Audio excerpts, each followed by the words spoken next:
Okay, hello everybody. Hope you're doing well. My name's Cristiane. I'm from Simply Health Solutions, and today I'm going to be talking about nutrition and aging and kind of a common mistakes I tend to see with a lot of seniors. I also do work in home health, so I do work with a lot of seniors who are home and are having certain health issues. So nutrition is something that I do discuss with people in terms of general kind of general ideas, nothing ever too specific because that is going to be the role of a dietitian. A dietitian would, if you've got very severe nutritional needs, dietitians are going to be the ones that are specially trained in all of the nitty gritties and the calculations and everything. But as exercise professionals, we do have an understanding of basic nutrition and how to keep people relatively healthy. So I wanted to kind of share a little bit of what I've seen and kind of what I've learned with different people. So, I mean, it's not even just specific to seniors. It's proper nutrition is important for everybody. Everybody,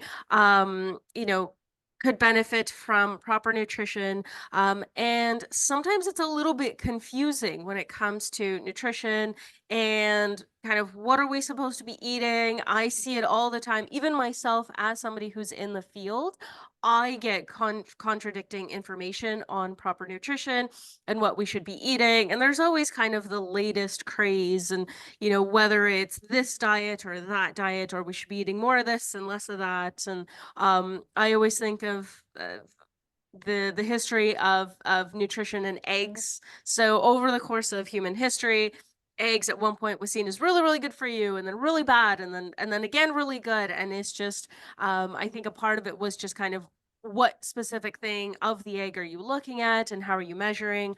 But anyway, there are many kind of common mistakes that pretty much everybody makes, but obviously in my field it's kind of what are some things that common mistakes that seniors tend to make. So learning about nutrition can help us make hold on can help us make proper nutritional choices and make great food choices.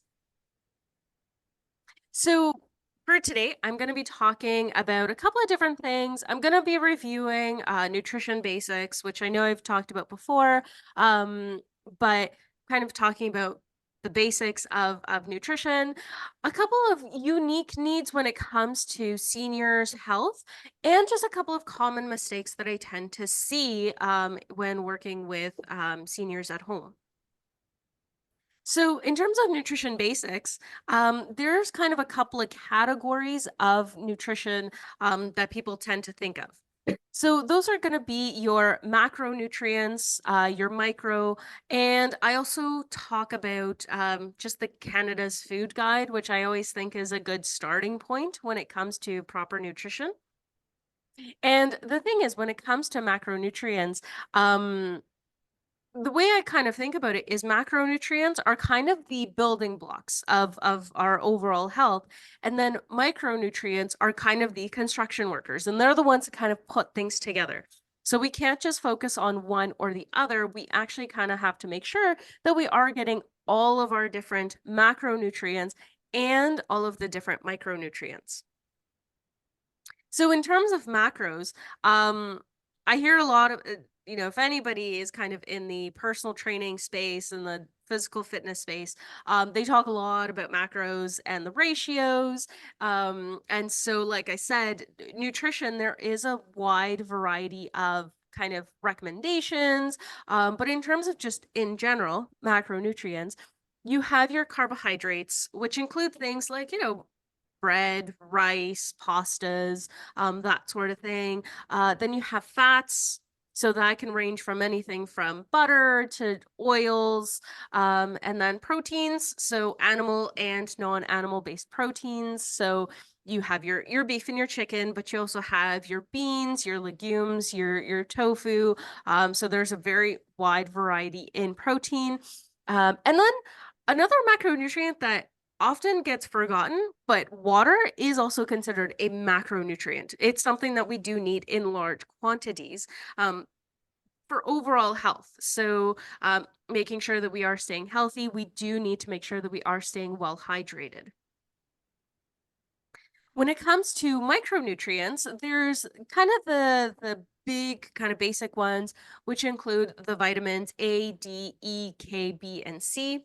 Um, Again, kind of once you really look into it, there's obviously going to be differences in the different vitamins, different levels and that sort of thing. But as a general rule, kind of we want to have our different vitamins. We want to make sure we are not deficient in certain vitamins. And kind of the general idea is when it comes to foods and especially fruits and vegetables, which is where you get a lot of your vitamins, is going to be the idea that you want it to be very colorful. So, again, as a general rule, different colors generally represent different vitamins or minerals. So it's that idea of you want to have it be colorful. So not just eating the leafy greens, but also having a bit of purple and a bit of red and a bit of orange kind of within your diet. Which I know is sometimes tough because even myself, I get into a bit of a rut and kind of just go for the same foods over and over again. But it is important to make sure that you are getting that variety. So you are getting the different vitamins and the different minerals. And then you have the minerals, which you don't need in as large of quantities as, let's say, the macronutrients or carbs and our fats and our proteins, but they're still really important. And I always think of sodium. Sodium gets a really, really bad rap. People think of, low sodium diets, and we need to make sure we keep our sodium very, very low. And while that is very true, you still actually need it. Your body does require sodium for kind of day-to-day living. It's just kind of in our modern kind of Western diet, it does tend to be very, very high in most foods. So it's very, very difficult to have be low in sodium in kind of today's kind of Western society. But in different cultures, there are challenges with certain vitamins and minerals. So like I said, it is important to get a variety of foods so that we are getting a little bit of everything kind of throughout the day or throughout the week.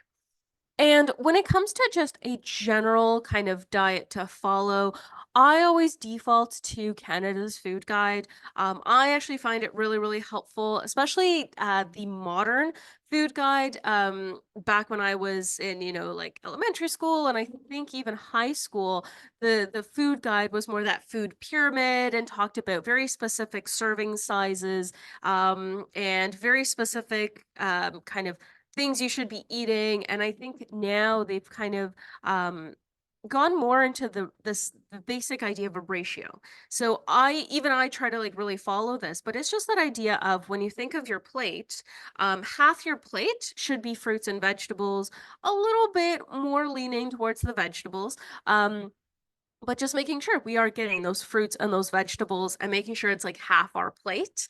And then one quarter would be our carbohydrates, kind of leaning towards the whole grains and kind of the uh it's essentially like slower to digest carbohydrates, so whole grains.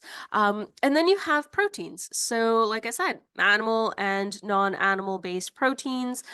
So eggs, legumes, and it's actually really interesting the different sources of protein out there.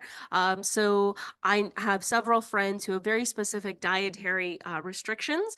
So there are different things. You don't just have to eat a very specific thing.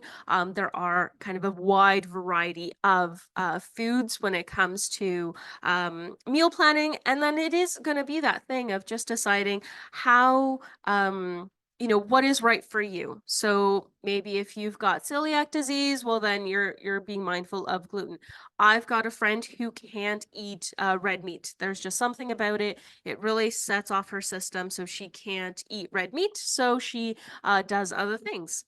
I've got a friend who's got lupus, so she's very mindful of her sodium intake. So again, you kind of adjust based on your health requirements. And If you ever need to, definitely speak to a dietitian or speak to your family doctor about more information about how should I target my food intake based on my very specific needs.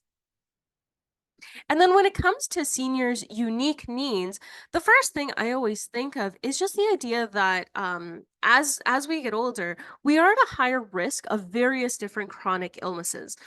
And I think a lot of people just associate, getting older with chronic illness, but it's more about the fact that it's more the fact that, like, time has gone by with certain habits. So, I have met people in their 90s. I've had clients who are 100 and in very good health because they have managed, their nutrition, their physical activity, all of these other things that we need to stay healthy.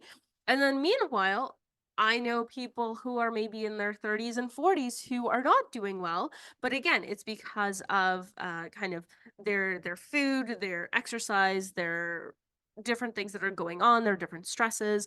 So again, it's more of that idea of as time goes by, are we making good choices? And so just making sure that you are reducing your consumption of foods with, very high sugars, high sodium, high saturated fats, and then low nutritional value. So it's especially in my experience, a lot of seniors tend to eat less. So it's that idea of, are we making sure that we are getting everything that we need in that reduced amount of food? So are we getting our vitamins and our minerals? Are we getting enough protein and all of these different things? So do also keep that in mind, that you do want to be very selective in kind of what we are eating, because it does play a huge, huge role in our overall health. And when it comes to kind of seniors' needs, the first thing I think of is protein. So it's this idea of, as we get older, we tend to have a reduced muscle mass, which can lead to a condition known as sarcopenia. Sarcopenia is just the medical term for low muscle mass.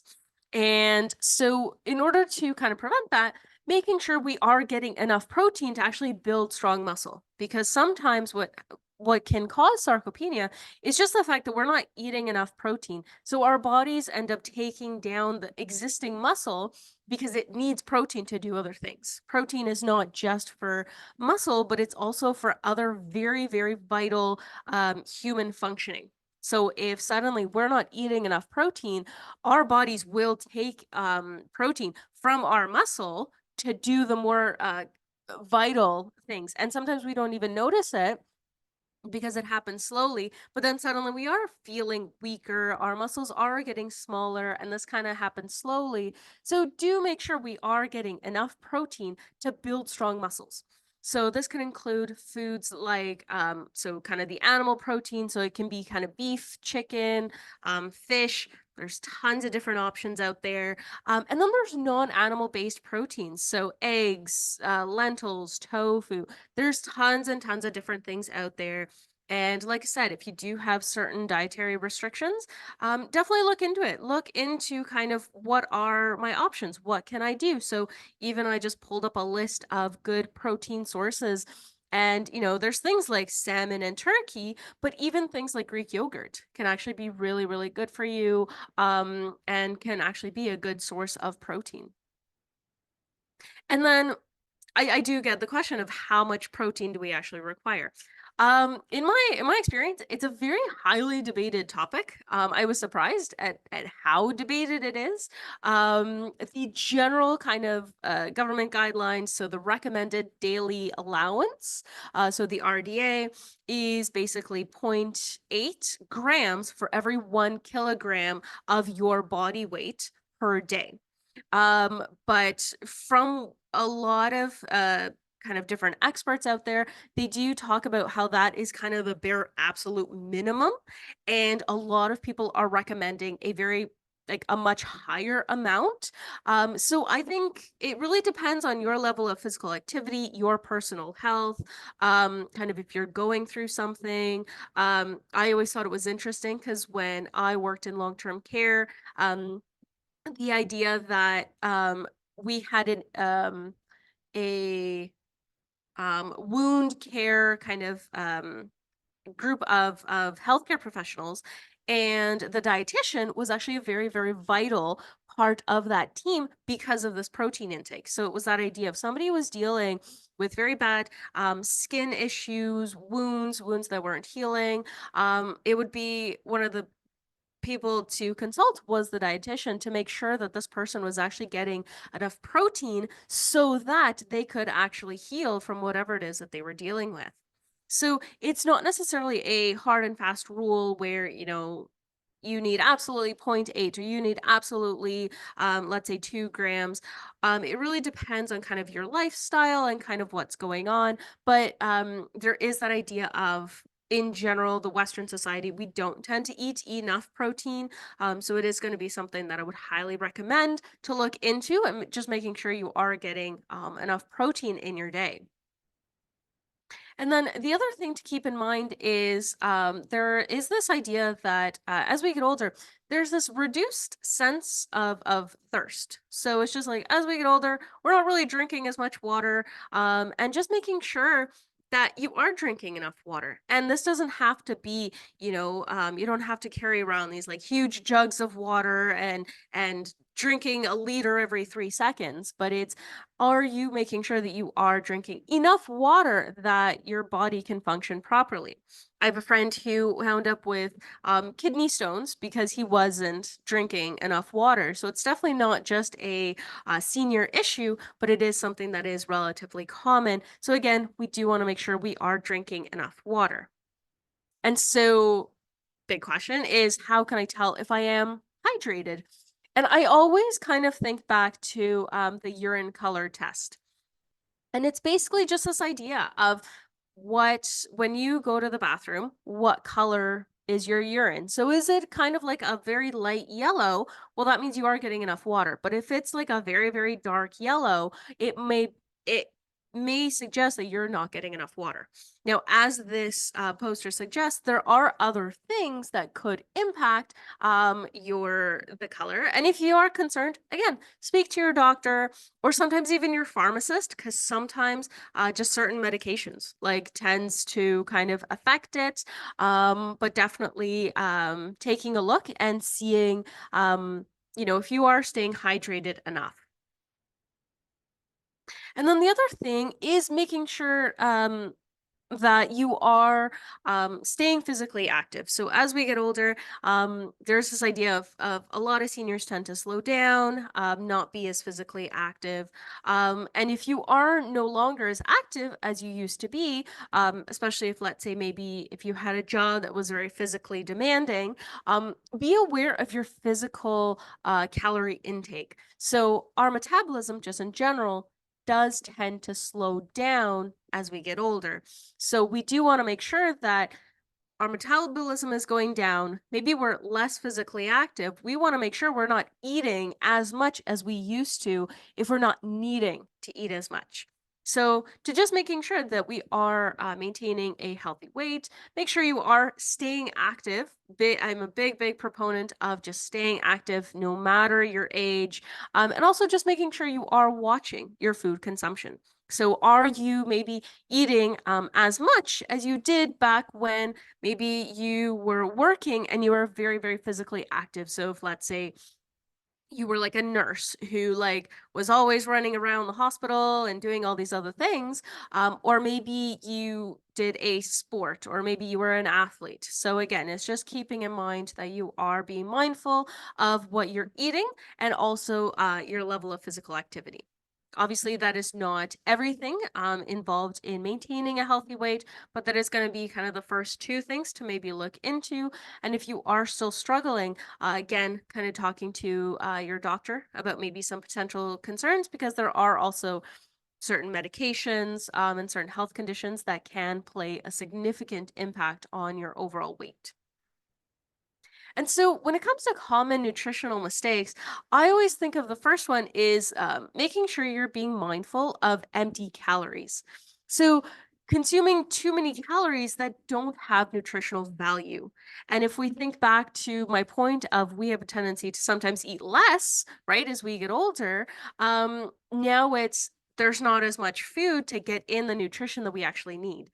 So things like, chips and cookies, um, you know, jelly beans, gummy bears, that sort of thing. So just making sure that we are kind of being mindful of it. And I'm a very, very big proponent of this idea of it's not like there's bad food and good food. And it's just like we should eliminate bad food and only eat the good food.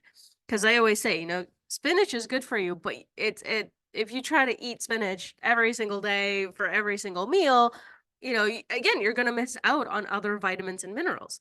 So it's not that idea of completely eliminating the bad foods, but it's just making sure that we are limiting our intake, rather than completely eliminating. Because there are foods that are just amazing and might not be the most nutritious thing, but we still want to eat them. I know for me, I love going to Costco and they've got these like strawberry muffin things, and they are like amazing. I love them, but I know I cannot buy them on a very regular basis because they are just so heavy in calories.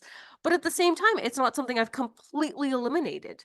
Um, or like another thing I've done is I don't really drink soda, mainly because I don't really like it, I don't really enjoy it. So rather than consuming those empty calories, I've just decided to not have it. So like when I'm having a meal, maybe I'll have, water or tea or something like that. But I don't really have soda because I don't really think of it as worth it for me. Whereas other people, they love their sodas, so they've made other dietary choices.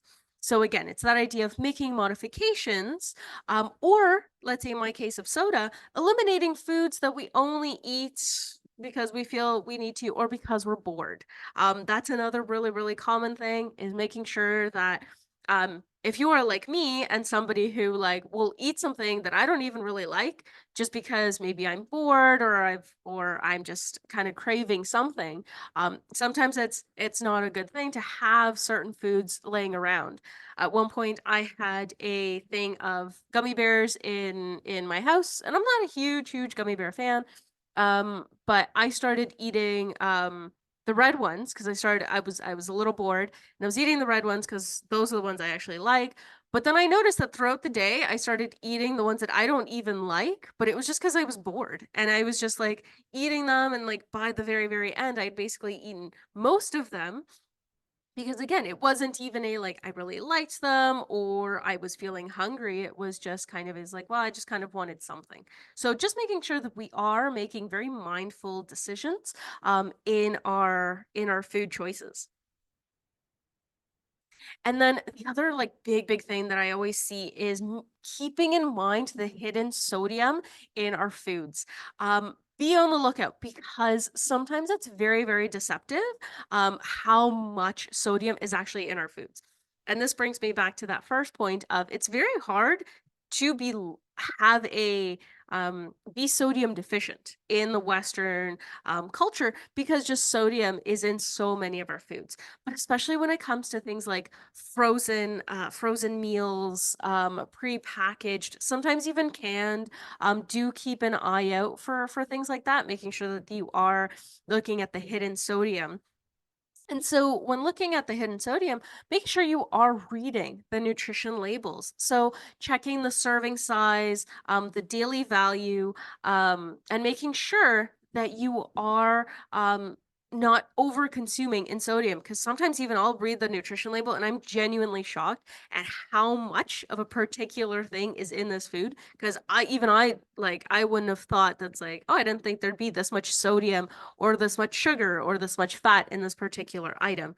So, and then just be careful. I know that the Canadian government and the US government have worked to try to make it a lot more clear, but there are still ways that certain food companies can make it very, very sneaky. And I find that the number one thing is that serving size.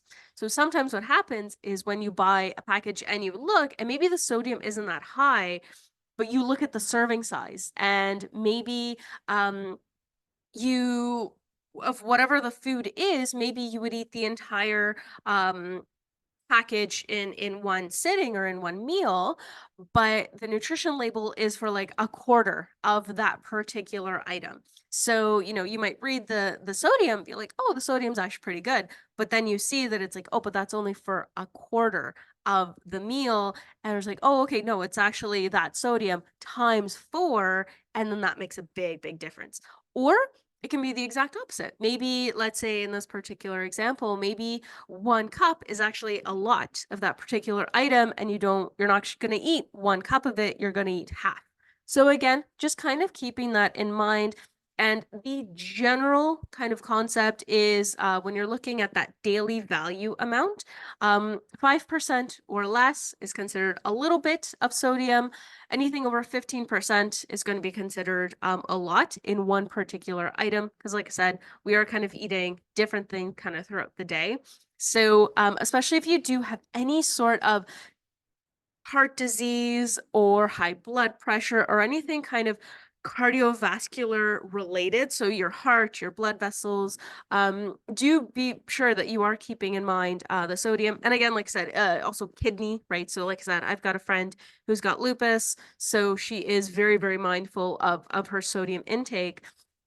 And something that she mentioned, I don't know if this is actually true, but something she had mentioned was even taking a look at the sodium, let's say even in soy sauce, where certain brands that say low sodium might actually have more sodium than maybe a different brand that is just regular soy sauce. So again, just kind of looking at those nutrition facts and just making sure that you are making a conscious decision of what we're eating.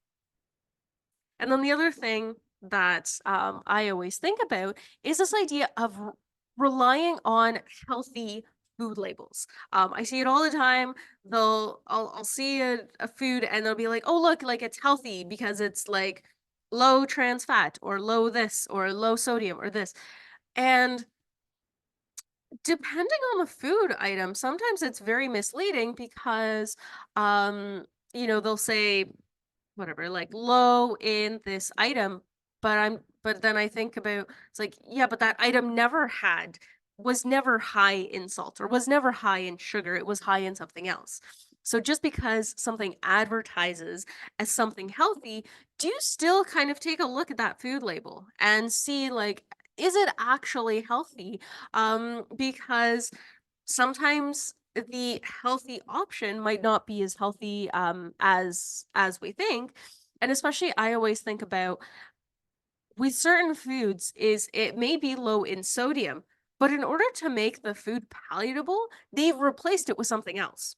So maybe they've lowered the sugar but increased the salt, or maybe they've lowered the salt and increased the fat.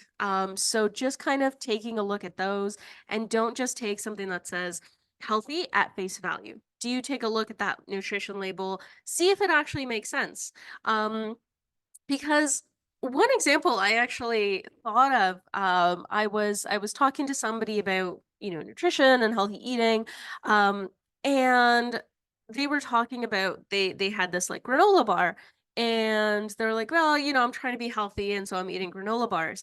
And I just thought it was funny because then I pull out the fact that I had a Rice Krispie square and I compared the nutrition label between my Rice Krispie square and this friend's granola bar, and almost in every metric, the Rice Krispie square was technically healthier.